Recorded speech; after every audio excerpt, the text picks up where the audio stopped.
할렐루야. 오늘은 이사야서 9장 1절부터 7절을 본문으로 평화의 왕을 모십시다 라는 제목으로 말씀을 드리겠습니다. 습하고 어두운 가운데 있는 사람은 밝은 빛을 사모합니다. 추위에 떨고 있는 사람은 따뜻한 기운을 사모합니다. 통증이 심하여 고통을 겪는 사람은 아픔이 없는 상태를 사모합니다. 인간관계의 갈등 중에 있거나 국가적으로 전쟁 중에 있는 사람들은 평화로운 환경을 사모합니다. 오늘 본문인 이사야서 9장 1절부터 7절의 예언은 예수님이 오시기 전의 세상과 오신 후에 변화될 세상을 대조하여 잘 보여주고 있습니다. 1절의 옛적에는 in the past 라는 시간을 나타내는 단어와 후에는 but in the future 라는 단어가 변화될 결과를 잘 설명해 줍니다. 예수님을 모신 사람과 그렇지 못한 사람은 삶이 너무도 다릅니다. 민족도 어떤 사회도 국가도 그렇습니다. 예수님을 모시면 어떤 일이 일어납니까? 성탄절은 예수님께서 불쌍한 인생들을 도우려고 오신 날입니다. 예수님을 모신 사람들은 왕으로 오신 예수님의 통치로 인한 변화를 체험하게 됩니다.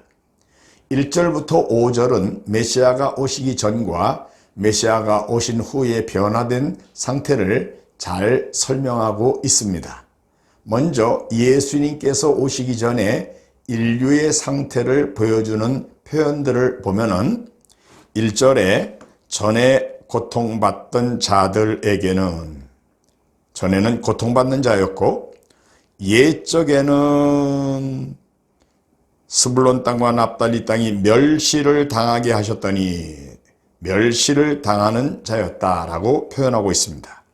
또 2절에는 흑암에 행하던 백성이라는 표현이 있고, 역시 2절 중간에 사망의 그늘진 땅에 거주하던 자라는 표현이 있습니다.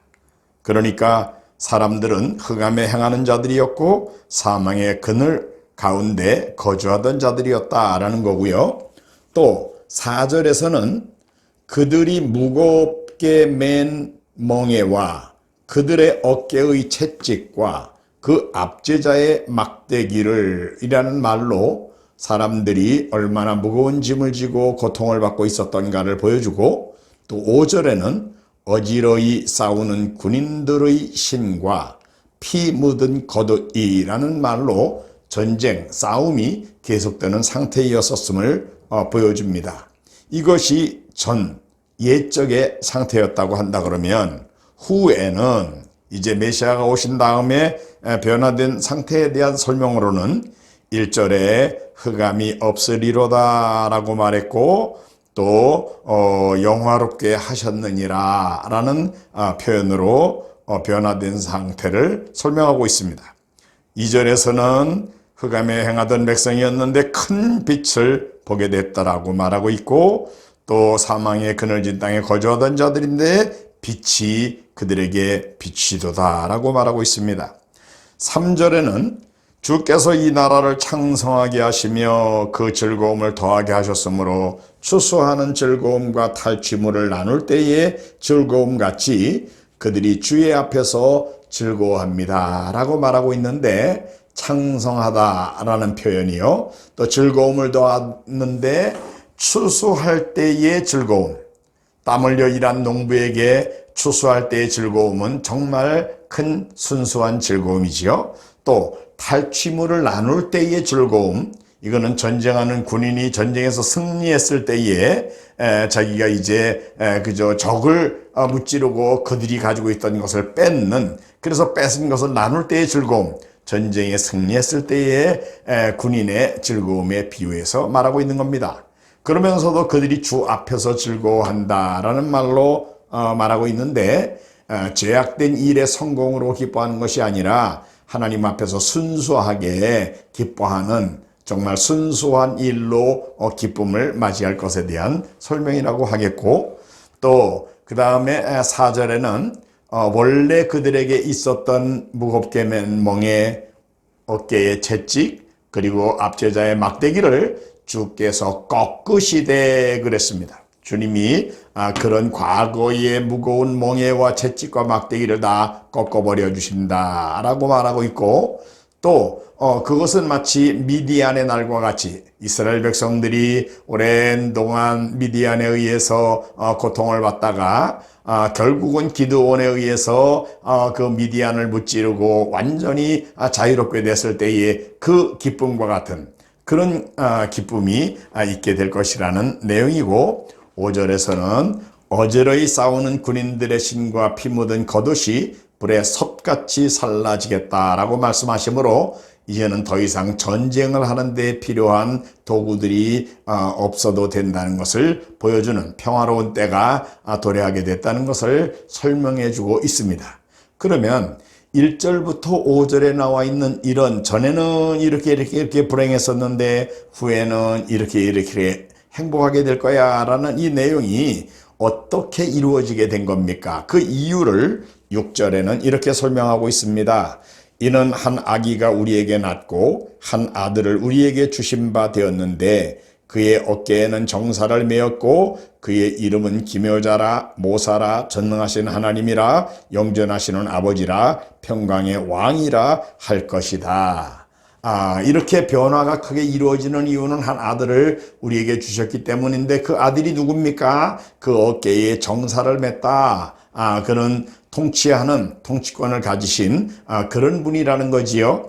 바로 하나님이 인간의 몸을 입어 세상에 오신 예수님에 대한 얘기인데, 예수님은 인간으로 오셔서 우리와 같은 인생의 삶을 체휼하신 분입니다. 그분은 왕으로 나셨습니다. 그러기에 그 어깨에는 정사를 메었다고 말했고요. 그분의 이름이 5가지가 여기 나오고 있는데, 이 이름은 그분이 누구신가를 잘 보여주는 이름입니다. 기묘자라 모사라 전능하신 하나님이라 영존하시는 아버지라 평강의 왕이라 Wonderful Counselor, The Almighty God, The Everlasting Father, The Prince of Peace라는 아주 유명한 예수님이 누구신지를 보여주는 5가지 이름입니다. 그 첫째 이름은 Wonderful, 기묘자이십니다. 인간의 이해를 초월하는 Beyond Understanding이라는 단어로 사사기서 13장 18절에는 설명되고 있는데요. 우리들의 이해를 초월한 백성을 위하여 희생하신 왕이십니다. 시간이 가도 쇠함이 없으신 영원히 찬양을 받으실 놀라우신 분이십니다. 바로 그분입니다. 2번째 이름은 모사이십니다. 전지자이십니다. 그러기에 지혜가 부족한 자는 주님께 나와야 합니다. 예수님의 생각, 예수님의 행동, 예수님의 가르침은 항상 옳습니다. 그러기에 그분의 가르침을 담고 있는 성경의 지침을 따르는 것은 지혜로운 일입니다. 3번째 이름은 전능하신 하나님이십니다. Almighty God이라고 했습니다. 이 이름은 예수님이 전능하신 능력을 가지신 분이라는 것과 예수님이 하나님이심을, 예수님의 신성을 보여주는 그런 이름이라고 하겠습니다. 예수님은 전능하신 하나님이시기에 우리를 구원하시고 보호하시며 천국에 이르도록 인도하시는 그런 분이십니다. 그 다음 이름은 영존하시는 아버지이십니다. Everlasting Father, 그렇게 붙여진 이름입니다. 이 이름은 예수님의 영원성과 함께 우리와의 관계를 보여주는 이름입니다. 자녀가 아버지로부터 나고 아버지가 자녀의 보호자와 필요의 공급자가 되는 것처럼 예수님은 우리의 창조자이시며 시간의 제한이 없는 지속적인 보호자이시며 필요의 공급자이십니다. 5번째 이름은 평강의 왕, Prince of Peace라고 불리우고 있습니다. 예수님은 좋은 성품의 통치자이십니다. 성품이 안 좋은 직장 상사만 만나도 얼마나 괴롭습니까? 예수님은 입법, 사법, 행정권을 다 가지신 전권을 가진 왕이십니다. 성품이 좋은 왕이십니다. 우리를 사랑하시는 그런 평화의 왕이십니다. 자, 이런 5가지 이름, Wonderful, Counselor, the Almighty God, the Everlasting Father, the Prince of Peace. 기묘자라, 모사라, 전능하신 하나님이라, 영전하시는 아버지라, 평강의 왕이라고 불리우시는 바로 어깨에 정사를 메신 이 통치자. 이분이 바로 성경이 구약이 예언하고 있는 메시아이시고, 그 메시아가 오셨는데 그분이 바로 예수님이십니다. 이 메시아의 통치의 성격은 어떻다고 말하고 있습니까? 그 7절에 이렇게 말하고 있습니다. 그 정사와 평강의 더함이 무궁하며 또 다윗의 왕좌와 그의 나라에 군림하여 그 나라를 굳게 세우고 지금 이후로 영원히 정의와 공의로 그것을 보존하실 것이라. 만군의 여호와의 열심히 이를 이루시리라. 그 권세는 그 정사와 평강의 더함이 무궁하다라고 말했는데 이것은 영원성을 보여줍니다. 무궁하다. 또 통치의 성격은 평강의 더함이 무궁하며 공평과 정의로 그것을 보존하실 것이다 그랬습니다. 폭군이 다스리시는 나라와는 완전히 다릅니다. 평강의 왕이 다스리시기에 전체적으로 평화로우며 공평과 정의, justice and righteousness로 다스리시기에 억울한 일이 있을 수 없는 그런 나라입니다. 네로나 히틀러나 북한의 김정은 같은 이런 독재자들의 치하에 있는 백성들은 얼마나 불행합니까? 그런데 지금 이 메시아 이분은 이런 독재자들, 이런 폭군들과 같지 않습니다. 예수님은 평화의 왕으로 백성들을 위하여 자기 자신을 내어주는 왕으로 오신 분이십니다. 이분의 통치 기간은 어떠합니까? 지금 이후 영원토록이라고 말하고 있습니다. 예수님은 영원한 왕이십니다. 영존하시는 분이시기에 영원히 통치하실 수 있습니다. 왕권의 계보는 다윗의 위에 앉아서입니다. 나단 선지자를 통하여 하나님께서 다윗에게 약속하셨던 다윗의 자손 왕이십니다. 메시아이십니다. 시편 89편 3절과 4절에 성경은 이렇게 말씀합니다. 주께서 이르시되 나는 내가 택한 자와 언약을 맺으며 내 종 다윗에게 맹세하기를 내가 네 자손을 영원히 견고히 하며 내 왕위를 대대에 세우리라 하셨나이다 라고 기록되어 있습니다. 사도행전 2장 30절에 보면은 다윗이 선지자로서 하나님께서 이미 맹세하사 그 자손 중에서 한 사람을 그 위에 앉게 하시리라 함을 알고 있었다라고 말하고 있습니다. 그러니까 시편 89편 3절 4절에 나와 있는 다윗에게 맹세로 주신 다윗의 왕위를 영원히 대대에 세우신다라는 말씀은 다윗의 자손 중에 한 사람이 메시아로 영원히 통치하게 될 것에 대한 예언인 것을 다윗이 알고 있었다는 것입니다.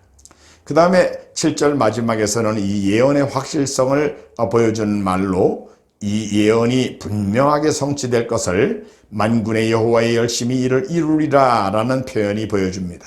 만군의 여호와는 하나님의 전능하심에 대한 표현으로 능력의 한계성 때문에 이 일을 못 이루실 리가 없고 아울러 이 일을 성취하시려는 열심이 하나님께 있기 때문에 이 일이 반드시 성취될 것을 보여주는 말씀이라고 하겠습니다. 온 세계 인류의 역사 속에 이 일이 이루어졌습니다. 한 나라와 민족 중에도 그리스도가 오시기 전과 그리스도가 오신 후가 달라지는 결과를 볼 수 있습니다. 세계를 보십시오. 그리스도를 모신 나라들이 공의와 평강을 누리고 번영을 누리고 있는 것을 볼 수 있습니다. 우리나라에도 선교사들이 들어온 이후 큰 변화가 있었습니다. 교육계와 의료계의 변화는 놀라웠습니다. 한 개인에게도 가정에도 주님이 임하시면 큰 변화가 이루어집니다. 그리스도를 모시면 그리스도의 지배를 받으면 개인의 삶이 규모 있게 변화됩니다. 술꾼이 단정한 사람으로 변합니다. 도덕적으로 깨끗해지려는 노력이 생기게 됩니다. 책임감 있는 가족 구성원이요 직장인으로 변합니다. 국가와 민족을 위해서도 병균과 같은 존재가 아니라 몸을 지키려는 백혈구 같은 그런 꼭 필요한 사람으로 변하는 것입니다. 전의 상태에는, 옛적의 상태는 고통받던 자들이었고 멸시를 당하던 자였는데, 그리고 흑암에 행하던 백성이었고 사망의 그늘진 땅에 거주하던 자였는데, 그리고 무겁게 맨 멍에와 그들의 어깨에 채찍과 압제자의 막대기가 있었는데, 그러면서도 어지러이 싸우는 군인들의 신과 피 묻은 겉옷이 전쟁의 상태에 있음을 보여주는 과거의 전의 상태에서 금년 성탄절에는 우리 개인이나 가정이나 직장이나 나라의 평화의 왕이 오셔서 그 예수님을 모셔드리는 일이 있기를 기대합니다. 그러면 놀라운 변화가 이루어집니다. 예수님은 기묘자이십니다. 인간의 이해를 초월하는 놀라운 일을 행하시는 분이고, 모사이십니다. 전능자로서 우리들에게 지혜를 주시는 분입니다. 전능하신 하나님이십니다. 예수님의 전능하심과 신성을 보여줍니다. 우리를 구원하시고 보호하시며 인도하시는 분입니다. 그분에게 도움을 구합시다. 그러면 불가능한 것이 가능한 것으로 변할 것입니다. 영존하시는 아버지이십니다. 예수님은 우리의 창조자이시며 시간에 제한이 없는 지속적인 보호자요 필요의 공급자이십니다. 모든 것을 채워주시는 그런 분으로 보호하실 것입니다. 평강의 왕이십니다. 예수님은 좋으신 성품의 통치자로서 그분의 통치에 우리 자신을 맡기면 안전해집니다. 우리의 삶에 이런 놀라운 변화가 일어나는 성탄절을 맞으시는 성도님이 되시기를 축원합니다.